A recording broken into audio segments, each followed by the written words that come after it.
Olá pessoal, tudo bem? Eu tô aqui hoje com o Walter. Say hi. Hi. Olá pessoal, hoje eu tô aqui com a Valerie. Say hello. Hello. O Walter foi meu professor aqui no curso de inglês que eu fiz durante 6 meses aproximadamente. E hoje ele tá aqui pra poder responder. Ele não tá entendendo nada, mas vamos lá. Ele está aqui pra poder responder algumas perguntas sobre a opinião dele, sobre como são os brasileiros aprendendo inglês e o que ele acha sobre este mundo de aprender inglês. Então vamos lá. Let's start? Are you ready? Let's do it.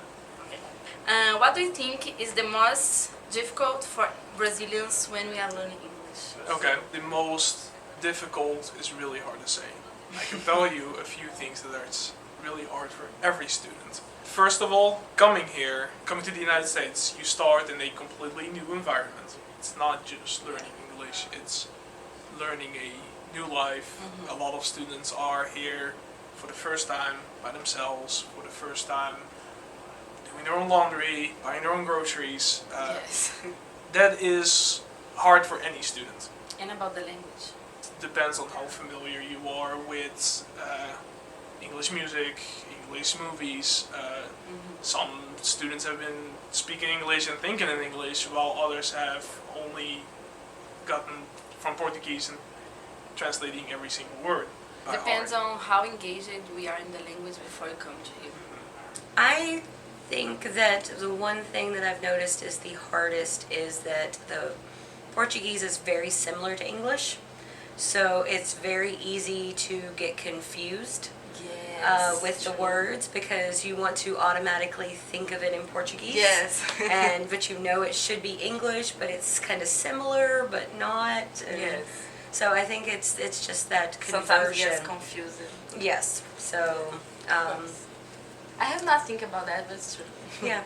What do you think is the difference between Brazilians and other students about learning English? The difference is that a lot of the Brazilians I have seen are very excited, and attitude helps a lot. Like the students that are engaged, motivated, and excited, they learn way faster than the ones that don't really want to come to class, just want to hang out and don't want to do their homework. Now, It's not my case. there is plenty of Brazilian students that, like, there's a difference within the group.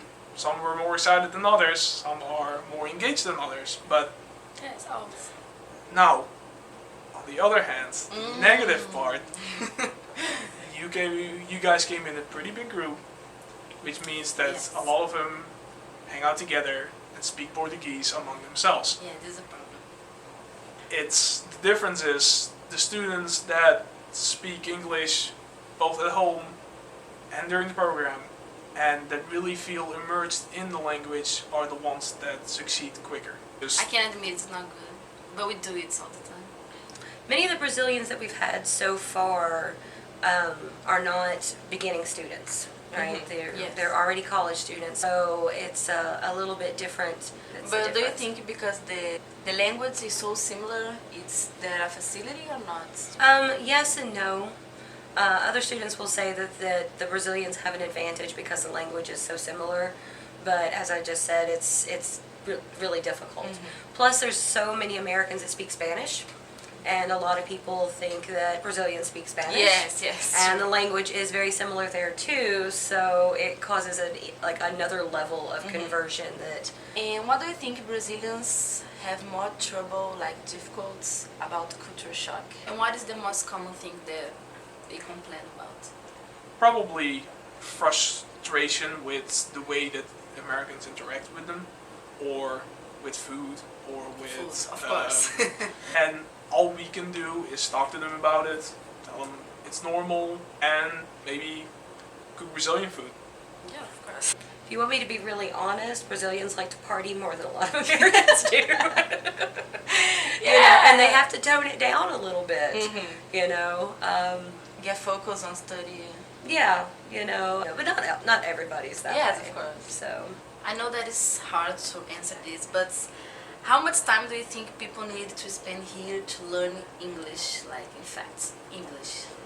Okay, are we talking about no English proficiency, knowing no words Yeah, at like all to no at all. complete. No.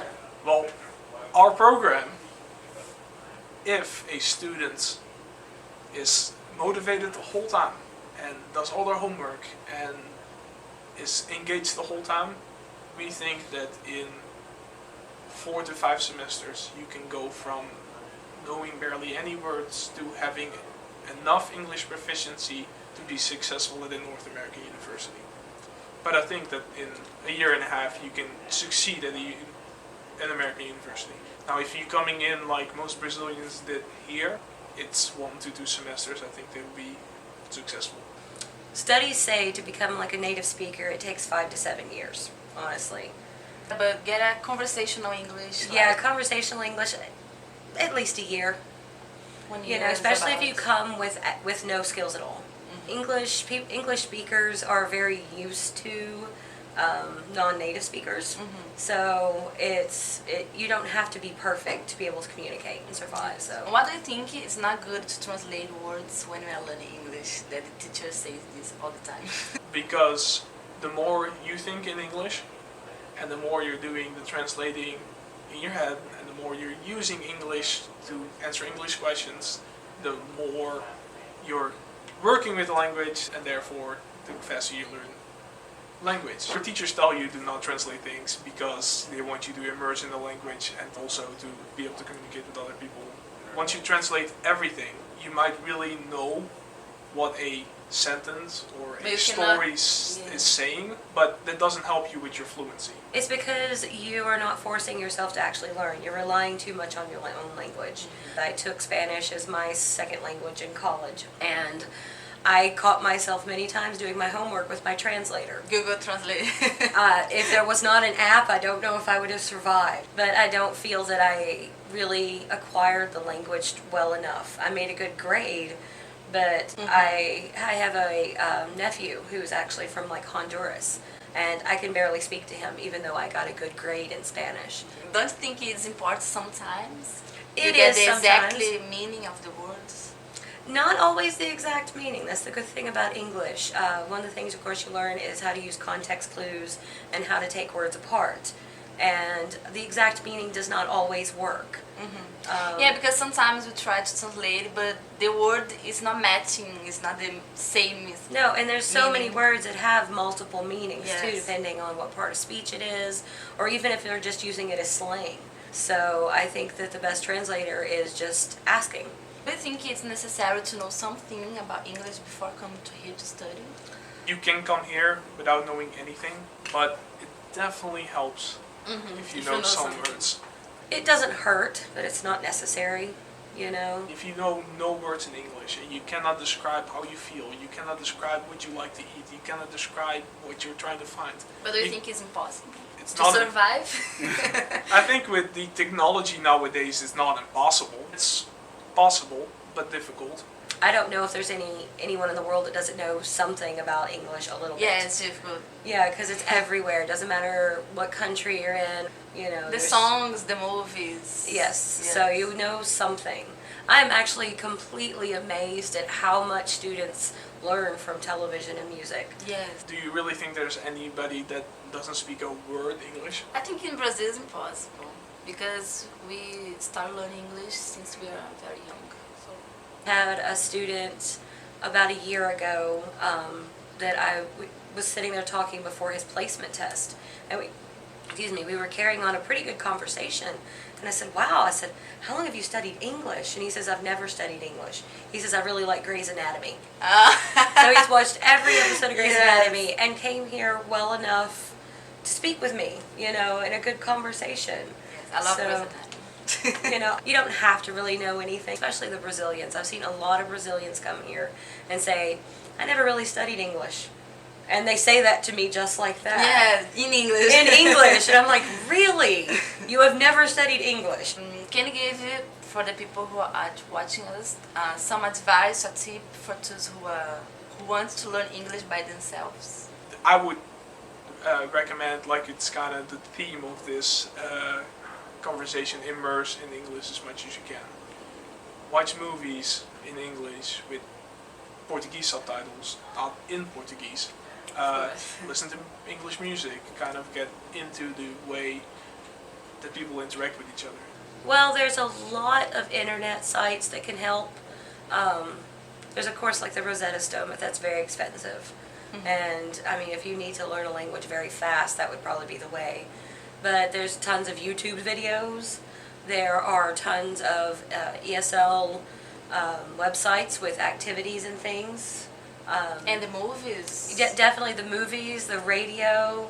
Pick up a book. The book's the best thing to do. Yeah, book's good. Because books are slow and they're entertaining and you can slowly translate them. And a lot of times books will be repetitive in words.